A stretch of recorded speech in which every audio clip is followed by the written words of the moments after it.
कोई बर्मा से, कोई बांग्लादेश से हम लोग घुसने नहीं देगा, हम एक भी घुसने नहीं देगा। हाँ, शायद हम लोगों का जो भी हो, लेकिन हम लोग घुसने नहीं देगा यहाँ पे, क्योंकि ये 6 शेड्यूल एरिया में कॉन्स्टिट्यूशन में नियम है कि संविधान में जो बनाया है पीआरसी बनाने के लिए लैंड राइट को लिया हम लोग का 1952 में जो काउंसिल दिया, संविधान जो बनाया उस टाइम में हम लोग को दिया गया पावर, तो उसको हम लोग यूज कर रहे हैं। हम मीटिंग में भी बोला है पीआरसी में देखो, एक माहूर का एक सारोन गांव का और एक मोलोई का एक गांव का नाम हम याद नहीं है, वो आदमी डुप्लीकेट बनाया काउंसिल का पीआरसी, उसको लेके हम लोग अभी वेरीफाई कर रहा है। कोई डाउट वाला लोग अपना पीआरसी कोई दलाल से लिया है हम, तो उसको जाके वेरीफाई करो।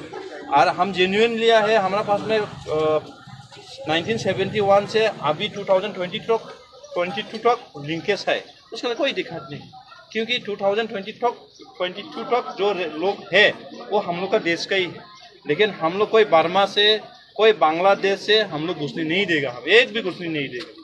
हाँ, शायद हम लोगों का जो भी हो, लेकिन हम लोग घुसने नहीं देगा यहाँ पे, क्योंकि ये 6 शेड्यूल एरिया में कॉन्स्टिट्यूशन में नियम है कि संविधान में जो बनाया है पीआरसी बनाने के लिए लैंड राइट को लिया हम लोग का 1952 में जो काउंसिल दिया, संविधान जो बनाया उस टाइम में हम लोग को दिया गया पावर, तो उसको हम लोग यूज कर रहे हैं। लेकिन 2016 में हम लोग का सरकार ने पीआरसी दिया, उसको हम लोग रिजेक्ट करेगा, हफ्ता दिया उसको रिजेक्ट करेगा, ये नहीं होगा। कि कोई एक तो लाइन कुछ मिस आउट हो ही गया होगा, बस जो भी हुआ हम लोग कुछ लोग, हाँ, उसको हम लोग देख लेगा।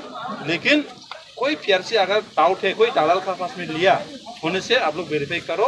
1972 से लेके अभी 2022 तक का लिंकेज को आप लोग लेके जाओ, पता होने से भी एमएलए का वोटर, एमएससी का वोटर, वो होने से हो जाएगा, कोई डाउट नहीं।